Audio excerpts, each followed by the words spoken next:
A man saw a German shepherd dragging a bag, and he froze the moment he heard what was inside. No one expected that a seemingly ordinary sight on the side of the road would lead to a discovery that could melt an entire heart. He was just out for a morning walk. The bag was torn, and that dog, skin and bones, kept pulling it like her whole world depended on it. This isn't just a rescue story.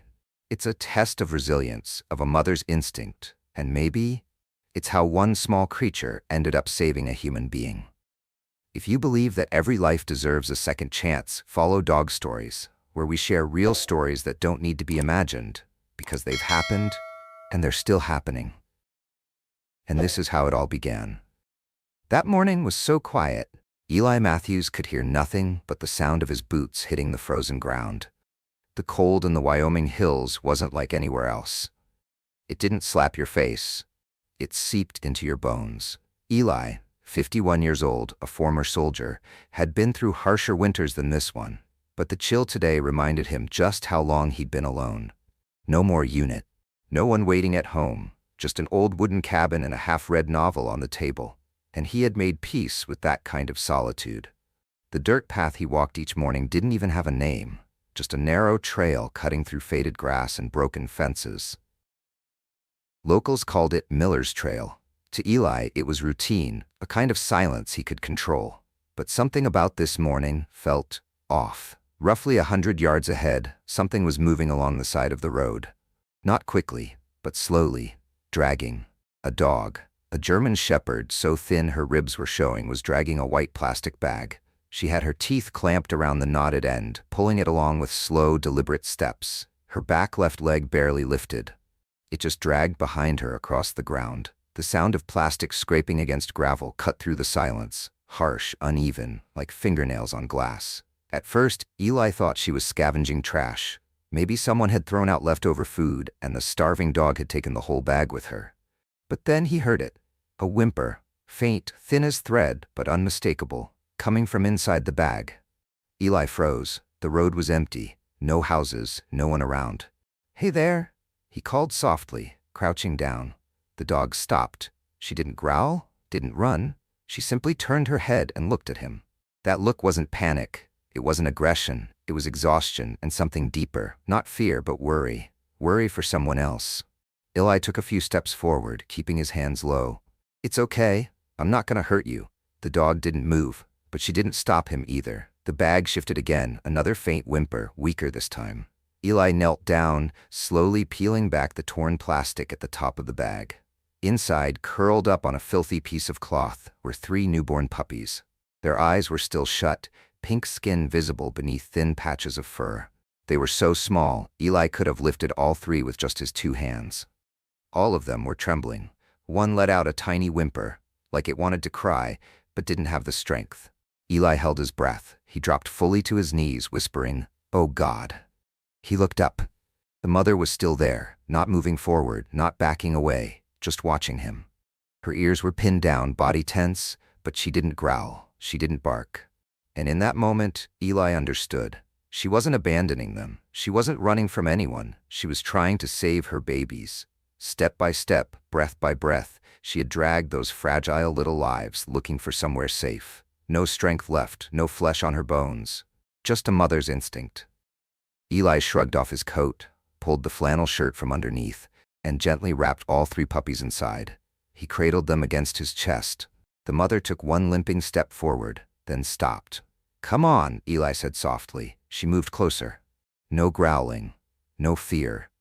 Just a look, the kind a mother gives when she has nothing left but hope that someone, anyone, might help. Eli closed the car door with his elbow, the other arm holding the flannel bundle tightly. The air was still cold, and the wooden cabin at the end of Miller's Trail looked lonelier than ever beneath the thin veil of morning fog. The mother followed, limping, needing no command. She moved slowly, but without hesitation, as if, for once, she knew she wasn't being chased away. Eli pushed the door open with his shoulder. He'd lived here alone for nearly 8 years. No pets, no family, just a few worn-out belongings and the old armchair where he usually fell asleep reading.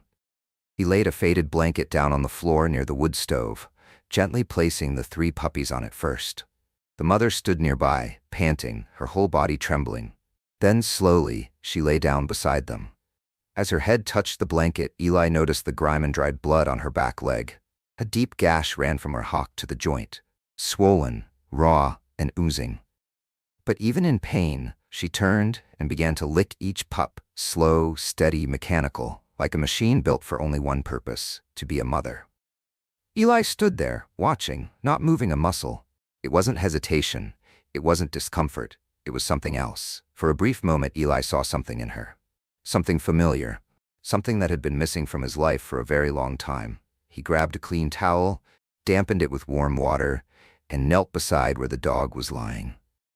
"All right, let me give you a hand," he said, his voice barely above a whisper. He gently wiped the fur around the wound, careful not to touch the torn flesh.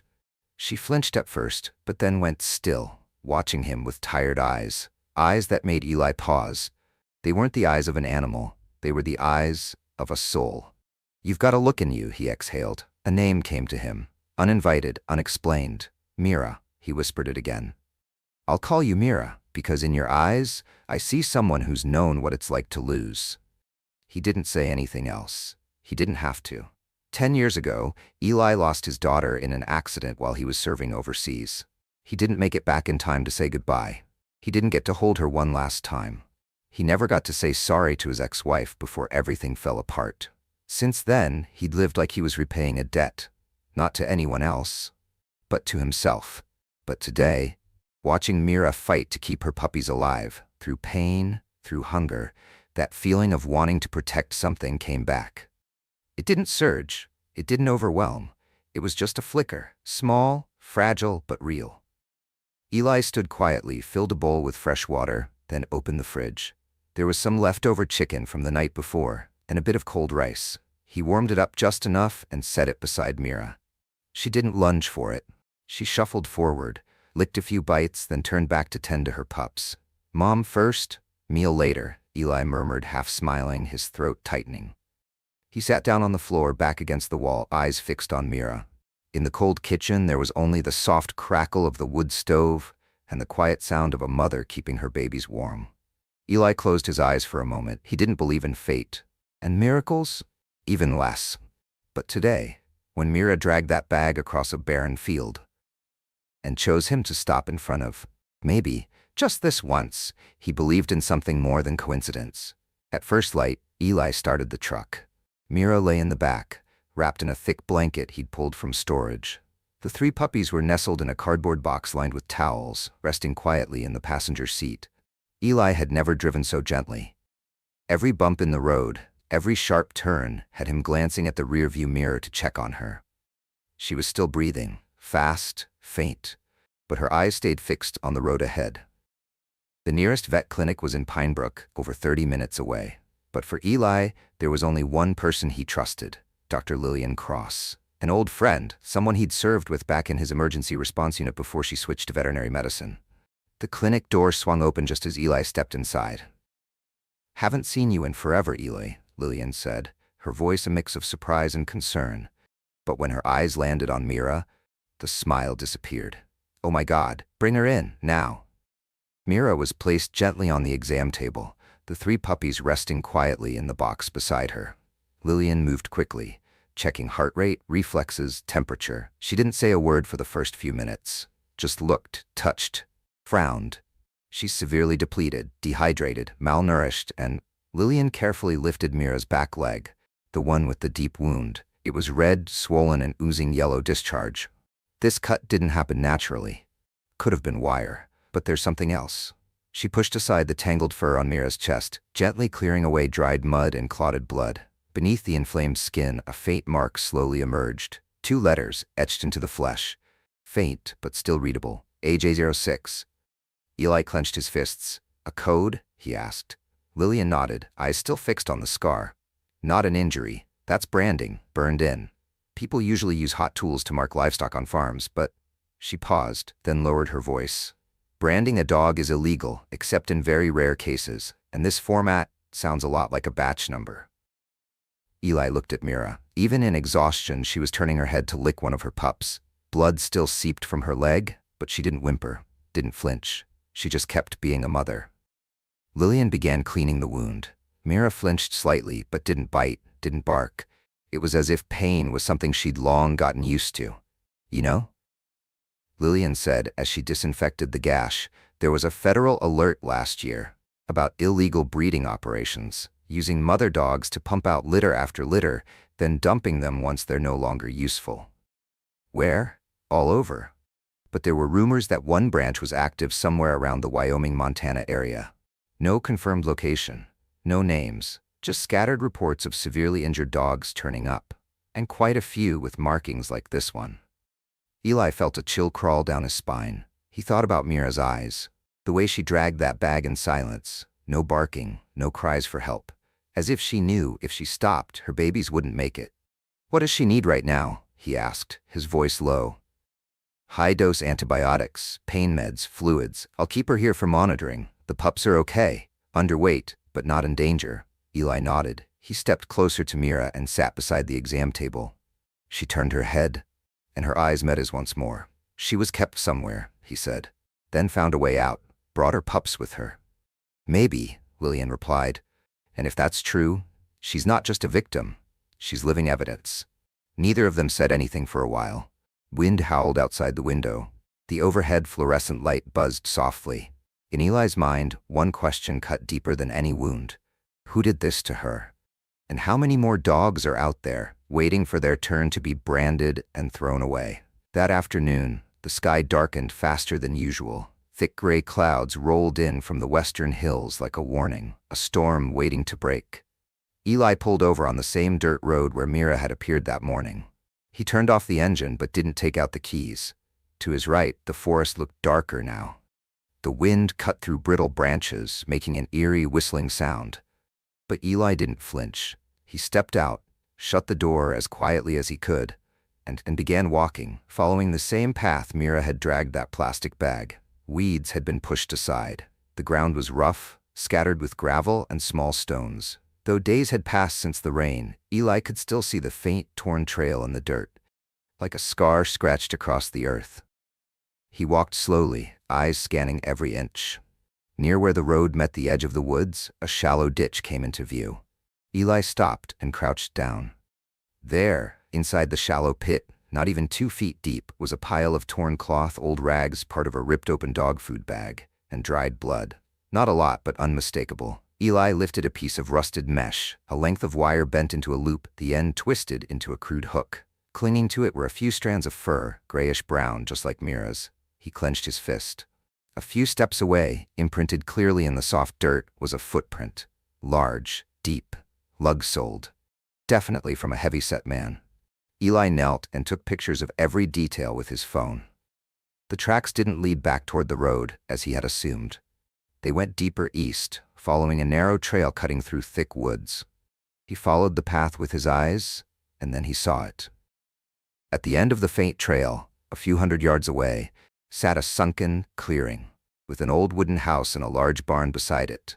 Along the rotting fence was a split, weather-worn sign with faded lettering, Hollow Pine Ranch. Eli stood still. That name wasn't unfamiliar. Years ago, there had been rumors that this place was an unlicensed breeding site, but the landowner claimed he only kept a few pets for companionship. No one looked too closely. The records were vague. No complaints were filed. And just like that, it faded into obscurity. Until today. Eli turned on his phone camera and zoomed in. Behind the barn was a row of low cages covered in rusted tin sheets. He counted at least 4 pens, with something moving behind the bars. Dogs. And from the look of it, more than one. He shot a quick video, then snapped frame-by-frame photos, sweeping from the gate, the fence, the barn door, down to the disturbed patches of dirt. The wind picked up. Leaves swirled around his boots. Eli's instincts, the kind sharpened by years in uniform, told him he shouldn't linger. He turned back, walking steadily, breathing slow. It wasn't until he reached the truck that he realized his palms were slick with sweat. Dr. Lillian picked up on the first ring. Blood stains, wire, and drag marks? She repeated, her voice turning serious. Yeah, and that AJ06 brand? It's not just a one-off. You get photos? Phone's full. Send them all. I know someone at the state veterinary office. If this really is an illegal operation, we might be able to force them to open a case. Eli sent the photos, videos, and GPS coordinates. Just as Eli was about to hang up, Lillian added, "Eli, you need to be careful." "Why?" "If this really is part of a larger operation, the people running it won't take kindly to someone walking in and then walking away like nothing happened." Eli stared out the truck window. The sky had gone fully gray now. A flock of crows circled in the distance, their raspy cries echoing in waves. He didn't say anything, but deep down, he knew. This wasn't just about rescuing a mother dog anymore. Mira wasn't just a victim. She was the first piece of a much larger puzzle, one darker than Eli had expected, and one he wasn't sure he was ready to see completed. Back beyond the trees, inside the house with rotting wooden walls, a figure stood behind a curtain, watching as Eli's truck pulled away. In one hand he held a beer. In the other an old cell phone, gripped tight, its screen glowing with a message. "Alert! Someone came back." The next morning, Eli stood outside the clinic holding 2 cups of hot coffee. One for him, one for Dr. Lillian Cross, who had just stepped out from the treatment area, her face showing clear signs of exhaustion. "How's Mira?" he asked, his voice low. "Stable, for now," Lillian replied. "But the infection runs deep. I've increased the antibiotics. Hopefully her body's strong enough to fight it off." She took the coffee with a quiet sigh. "And you?" Eli handed her his phone. "These are all the photos and videos from Hollow Pine Ranch. The cages, the footprints, the drag marks. And," he paused, "a patch of dried blood next to the wire fencing, right where Mira might have gotten hurt." Lillian scrolled through, her expression turning sharper. "We can't keep this to ourselves anymore," she said. "It's time to call the police." The Pinebrook Police Department sat in the middle of a small commercial strip, nestled between a bakery and a pharmacy. It wasn't big, it wasn't busy, but it was just the kind of place that suited a man like Inspector Roy Brock. He was in his 50s, tall and broad, with a slow way of speaking and a look that made you feel like you were being assessed, even when he said nothing at all. After hearing their full report, Brock leaned back in his chair. "I know Hollow Pine," he said. "That land used to belong to an old man named Walsh, sold it about 6 years ago. Buyer didn't use a real name, just a corporate shell. No formal complaints, nothing technically illegal, so we've had no grounds for a search." Lillian pulled out her phone and showed him the photo of the branding on Mira's skin, along with the burned metal tool marked AJ06. "And what's this supposed to be? Modern sculpture?" she asked, voice sharp. Brock looked closely, silent for a few seconds. Then he nodded. "All right, I'll go with you myself. But without a warrant, I can only inspect what's visible from the outside. If either of you finds anything solid, I'll call for backup on the spot." The police department's SUV rumbled down the winding dirt road. Eli sat in the passenger seat, gripping his seatbelt tight. Lillian was in the back, silent. By the time they reached Hollow Pine, the sky had turned a heavy shade of gray. The rotting wooden gate hung open. No cars in the yard, no movement. Brock frowned. "Looks too quiet." The 3 of them stepped out. Wind moaned through rusted tin sheets, letting out long metallic groans. Behind the barn stood a row of low cages, and there the truth hit like a punch to the chest. There were about 6 pens, each no more than a few feet wide. Dogs were crammed inside, most of them rail-thin, their fur patchy or missing entirely. One lay motionless, eyes fixed and glazed. Another trembled in the corner, its leg injured, covered in mud and blood. No barking, no whining, just silence, heavy and unnatural. Lillian turned her face away, lips pressed tight. Eli walked slowly past each cage, jaw clenched. Behind the barn, they found 2 dead dogs wrapped loosely in burlap. The stench carried on the wind, sneaking into their lungs like something that would never leave. "Is this enough evidence for you?" Lillian asked, her voice hard as steel. "Not yet," Brock replied. "I need to prove this was systematic, not just someone being negligent." They pushed open the barn door. Inside, it was dim and reeking of dampness and dog waste. On a wooden table sat stacks of torn paperwork, cheap veterinary meds, and a hardcover notebook. But what made Eli stop was the still warm cup of coffee, and a cigarette butt, half-smoked, smoldering in the ashtray. Someone had been here, very recently, and left in a hurry. Eli scanned the room, then turned back to the notebook. Inside was a handwritten list. AJ01, healthy mom, 5 pups. AJ02, weak, not kept. AJ03, shipment to Salt Lake last week. AJ06, difficult birth, not eating. He froze. That's Mira. At the bottom of the list, one last scribbled line. Move all in next batch. Leave in pen behind barn. Lillian looked up. On the wall opposite them hung a branding iron, shaped like the letters AJ, its tip blackened and charred, swinging from a rusted hook. Right size, right shape, exactly like the mark on Mira's chest. Brock stepped forward, let out a breath. Now it's enough. No one was in the house, no car outside. But the evidence left behind was undeniable. This wasn't a temporary kennel. This was a production line, in the most literal, brutal sense. Mother dogs were bred over and over, litters recorded, tagged, shipped out, and when they were spent, they were discarded. Eli stood in the middle of the barn, fists clenched. He looked around, then noticed a picture frame lying face down on the table. He turned it over. A middle-aged man with a square face stood next to a dog that looked almost exactly like Mira. His hand rested on her head like she was some kind of trophy. In the corner of the photo, faint text read, Hollow Pine Breeding, 2021. Brock grabbed his radio.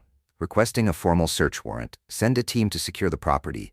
This is an illegal breeding operation, confirmed large-scale animal abuse. As he ended the call, Lillian turned to Eli. We did it. Eli didn't answer, but inside he knew this wasn't over. Someone had marked Mira as leave in back pen. Someone had burned that tool into her skin. And someone was still watching. 3 days after visiting Hollow Pine Ranch, Eli started keeping his keys in his pocket, even when he was home. An old habit from his service days, one he thought he'd left behind, was slowly creeping back. Mira was still under care at the clinic. Every day, Eli stopped by twice, sitting beside the isolation pen where she lay, just to see her twitch an ear, breathe steadily, or gently lick one of her pups. The puppies were growing by the hour. Their eyes had started to open, their tiny cries louder now, and they'd begun to crawl over each other in the towel-lined box. Eli's house, once silent, was now filled with soft, squeaky life. He never said it out loud, but deep down, he knew. He wasn't living alone anymore. That afternoon, just after Eli finished bottle-feeding the pups, there was a knock at the door. 3 taps, hesitant, like whoever was on the other side was still deciding whether to knock again. Eli walked over and opened it. Standing on the porch was a young girl, maybe 18, with long, messy brown hair. Her hoodie sleeves nearly swallowed her hands. She kept her eyes down, body tucked toward the doorframe. Are you Eli Matthews? That's me, Eli said. She swallowed hard. I'm Kayla. Used to work at that place. She didn't have to say which place. Eli already knew. He opened the door. Come in. Kayla sat on the edge of the couch, her eyes fixed on the sleeping puppies in the box. Her eyes were red, hands clenched tightly in her lap. I didn't know her name was Mira, she began. He just called her G6, later changed it to AJ06. Who's he? She shook her head. I don't know his real name. We all just called him the boss. We weren't allowed to ask questions. How long were you there? Over 3 months, cleaning cages, feeding, helping with shots. Sometimes, holding dogs down while he branded them. Her voice cracked. One night I saw Mira dig a hole under the fence. She escaped in the dark. He caught her, beat her, tied her to a tree behind the barn all day. No water, no food. Eli said nothing. His chest felt tight. Kayla looked at him for the first time since walking in. I know you're the one keeping her. He knows too. Eli froze. He knows? Kayla nodded, her voice barely a whisper. After you went back to the site, one of the trail cams caught you. He checks them every week. Saw your face, your license plate, you're being watched. That night, Eli checked every window in the house, added a second lock to the back door, and pulled out an old military flashlight to charge, just in case. The puppies were still sleeping peacefully in their box, unaware that something in the air had shifted. Eli didn't call the police right away, partly because he didn't have anything concrete, partly because he wanted to keep control. Around 2 a.m., he jolted awake, not from a clear sound, but from a feeling. Something in the air felt wrong. Cold seeped into the room like a draft, even though every window and door had been shut tight. Eli got up and moved slowly down the hallway. The house was pitch black. The only light was a faint glow from the night lamp near the puppies. Then he saw it, a shadow outside the kitchen window, moving slowly, cautiously. The figure bent down. Something flashed. Metal. Eli didn't stop to think. He switched off the kitchen light and grabbed his flashlight from the drawer. The wind outside picked up, and then clack, the back gate latch snapped open. Before he could move, the motion sensor in the backyard flicked on, and then came the barking. Loud, furious. It was Cooper, the old Labrador from next door, a dog who almost never made a sound. Footsteps, rushing. A dark figure darted across the yard, vaulted the fence. Lights from the neighbor's porch flicked on. Eli bolted out the front door, just in time to see the tail end of a black pickup fishtail out of the cul-de-sac, tires screeching over gravel. The next morning, police came to inspect the scene. Inspector Brock showed up in person, frowning as he studied the footprints, the pry marks at the door, and a crowbar left behind near the trash bins, its head still slick with oil. "You're sure," Brock asked, "that no one else knows about Mira? Besides me and Dr. Cross?" "I'm sure," Eli said. "Then this wasn't some random break-in," Brock said. "This was targeted, and the target was that dog." Eli nodded, bracing himself against the counter. His eyes drifted toward the puppies, still curled up and sleeping peacefully, unaware of the world outside. "He doesn't want Mira to survive," Eli said quietly, "because she knows too much." Brock was silent for a moment, then spoke. Calm, but firm. "Then we make sure she does, no matter what it takes." 3 days after the break-in, Eli's phone rang at 6 a.m. He was making coffee. The puppies were piled on top of one another in the towel-lined box, a warm, living bundle. Outside, the wind howled in waves, like a reminder that the world still hadn't settled. "Matthew's here." The voice on the other end was Brock's, direct, no small talk. "We got him, caught just outside the Montana border. He had 6 dogs in the back, all locked in steel cages." Eli froze, his hand tightening around the coffee mug handle. Miles Granger. That name had once appeared in the case file of a 2019 investigation tied to an illegal breeding operation in Idaho. But back then, he slipped away. There hadn't been enough evidence to convict, just a few scattered witness statements, none of them solid. He vanished off the radar until now. Brock said he was using fake papers, driving an old pickup with temporary plates. In the truck bed were 6 cages, each one holding a dog in a severely weakened state. One of them couldn't even stand. He claimed he was just transporting them for a friend, Brock recounted. But in the glove compartment, we found a notebook with a numbered list identical to the one from Hollow Pine Ranch. Among the notes was a single, damning line. AJ06, discard, cage 4, not breeding. Eli arrived at the station that same afternoon. When he walked into the briefing room, he saw Kayla already there, sitting beside a female investigator from the state's Veterinary Enforcement Division. The young girl still looked nervous, but her eyes were different now. No longer darting or avoiding, they were focused. She had just signed her official statement. Kayla laid out the entire operation, the investigator said. Branding, disposing of useless dogs, drug injections, forced breeding cycles, and most importantly, she identified Miles Granger as the one running everything. Not a handler, not some hired help. He was in charge. Eli nodded slowly. "And Mira?" Brock stood up and walked over to the evidence board on the wall. "She's the key. She's the living proof. The wound, the branding, her medical history. And with you finding her when and how you did, dragging a bag with her pups inside, it confirms she was deliberately abandoned." Miles Granger was officially charged with 3 primary counts: organized animal cruelty, unlicensed interstate animal trafficking, destruction of evidence, and intent to conceal criminal activity. In addition, the state's veterinary office was now working with law enforcement to expand the investigation, digging into other suspected breeding sites from the past where Granger was believed to have operated. "We might have missed him last time," Brock said, "but with Kayla's testimony and Mira still alive, there's no way he walks away from this." Later that evening, Eli returned to the vet clinic. The treatment room was quiet.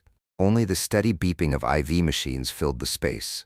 Mira was still lying there, motionless, eyes closed as if lost in some deep, endless dream. Lillian was changing her bandages, hands moving gently, like brushing away fog. "Good news," Eli said softly. Lillian looked up. "They got him." Kayla testified, "We've got everything we need. Now all that's left is Mira." Lillian exhaled and gave a slow, quiet nod. "She still has a mild fever," Lillian said. "But it's not rising. Her lungs are starting to stabilize, the external wounds are healing, but what's inside, we still don't know." Eli sat beside Mira, resting his hand on the blanket covering her. His fingers brushed over the branding scar, now dry, scabbed over. "She's done her part," he whispered. "Now it's our turn." 2 days after Mira first showed slight signs of recovery, her fever returned, this time faster, fiercer. Lillian reviewed her blood work, then stepped out of the treatment room, unable to hide the worry on her face. "The infection's in her bloodstream now," she said, voice low. "We need to operate immediately. If we wait even one more night, Mira won't make it." Eli said nothing. He just walked back into the isolation room and sat down beside her, just like he had every day. Mira lay still, breathing slowly, her eyes barely open. Her body looked smaller now, as if she were slowly disappearing into the thin blanket beneath her. And yet, even in the depths of her fever, she lay on her side, belly turned toward the space where her pups once slept. The instinct to be a mother had never left her. Not even now. Not even with life slipping away. The surgery began at 2 a.m. The operating room was hauntingly silent, just the steady beeping of machines and the cold white light casting a pale glow over Mira's patchy fur. Lillian and her 2 assistants worked without pause, removing necrotic tissue, flushing and disinfecting the entire abscess under her hip. A ruptured blood vessel cost them nearly 10 minutes just to stop the bleeding. Eli stood outside the glass, arms tightly crossed, eyes locked on Mira, not blinking, not moving. When the final stitch was placed, her oxygen levels still flickered dangerously, breathing shallow, heartbeat weak, blood pressure barely readable. Lillian slumped into a chair and shook her head. She needs a miracle. By dawn, that miracle seemed like it wasn't coming. Mira stopped breathing. The heart monitor sputtered, then flatlined. The room froze. One of the assistants shouted for the crash cart.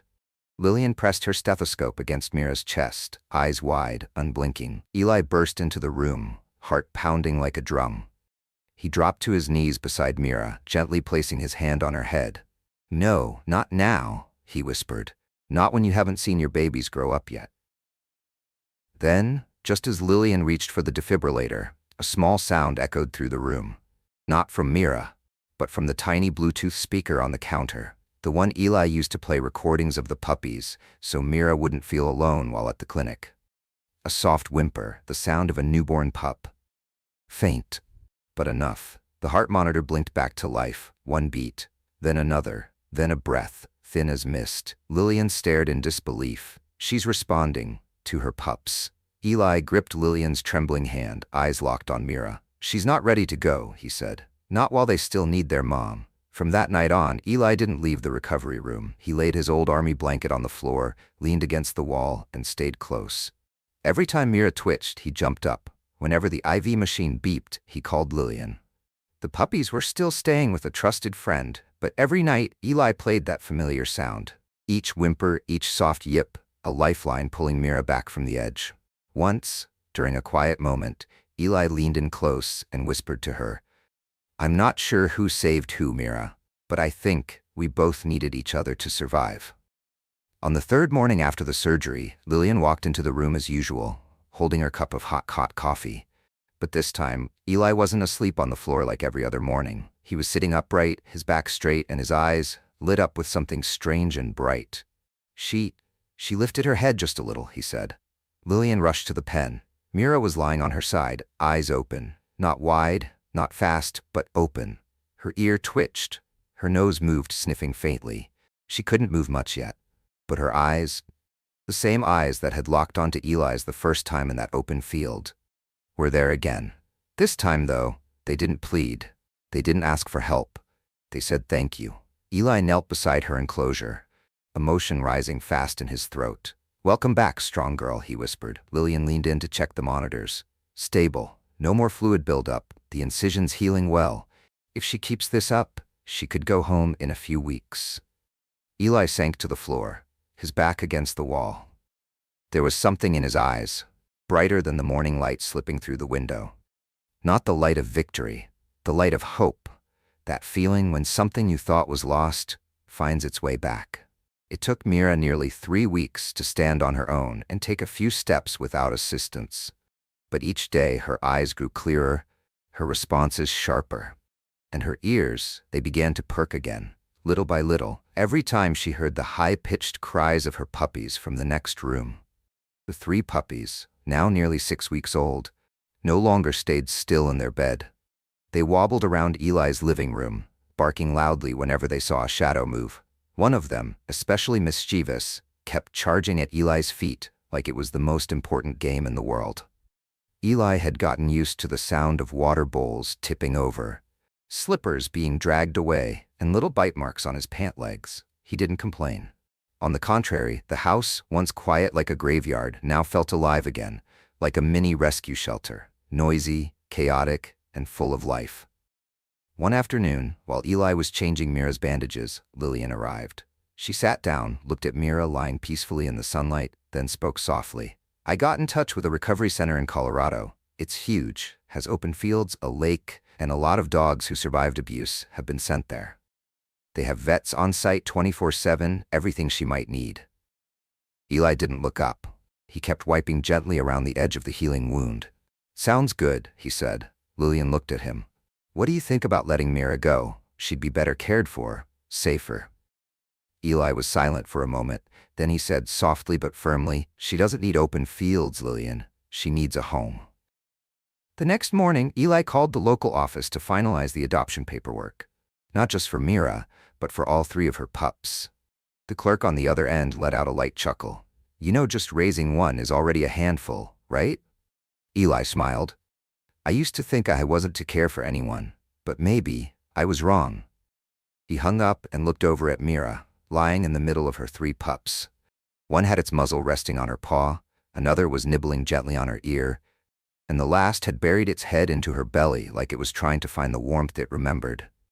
Mira didn't move, except for a long exhale. Not tired, not defeated, just at peace. On the day Mira was officially brought home, Eli rebuilt a corner of the yard just for her. He didn't need to lock the gate. Mira never left the porch unless it was to follow him. That night, sitting on the old wooden chair out front, a half-finished cup of coffee by his side, Eli looked out at the evening sky slowly fading into shades of violet and blue. The 3 pups tumbled around at his feet. Mira lay quietly beside him, her head resting on his boot, just like she had back at the clinic. Eli said softly, "I'm not living alone anymore, and it turns out that's better than I ever imagined." 1 week after Eli officially adopted Mira and the 3 puppies, their story unexpectedly went viral on social media. It started with a short post from Dr. Slorth at Lillian's clinic, along with a photo. A man sitting beside an open kennel, his hand resting gently on the head of a German shepherd struggling to breathe, with the caption, "She didn't abandon her pups. She dragged them across the dirt to save all 4 lives, including her own." Within days, local news picked it up. Then state television. And soon, the image was on national broadcasts. People began calling Mira the brave mother dog. One major news network re-aired footage from the Hollow Pine rescue, ending the segment with a line that brought millions to tears. She was dragging a trash bag, but inside wasn't garbage. It was hope. Eli didn't care much about what people said about him. He just focused on each meal, each wobbly step his pups took. But at night, when everything quieted down, he would turn on the TV, not to watch the news, but to remember what Mira had been through. Not for fame, but to never forget. That afternoon, the sun was soft and kind. Eli sat on the wooden porch chair, a warm cup of coffee in hand. Mira lay at his feet, eyes half closed, breathing steady like the wind. The 3 puppies chased each other around the yard, as if the whole world was just one big game. Eli smiled. He didn't say a word. But if anyone ever asked what this story was really about, he'd simply say, no matter how hurt she was, a mother still found a way to protect her children. And sometimes, that's exactly how someone else gets saved too. In the end, Mira's story wasn't just about a discarded mother dog's fight to survive. It was proof of a simple but powerful truth. Love, especially a mother's love, whether human or animal, always finds a way to endure. And sometimes that quiet, stubborn courage ends up pulling someone else out of a loneliness they didn't even realize they were trapped in. If you believe stories like this deserve to be heard, hit subscribe to Dog Stories, where we share the moments that may seem small, but have the power to move millions. And what do you think about Mira? Did she save her pups, or did she save Eli? Let us know in the comments. We read every single one. And who knows, maybe the next story we tell will come from something you share. Thanks for staying with us through this emotional journey. We'll see you in the next video.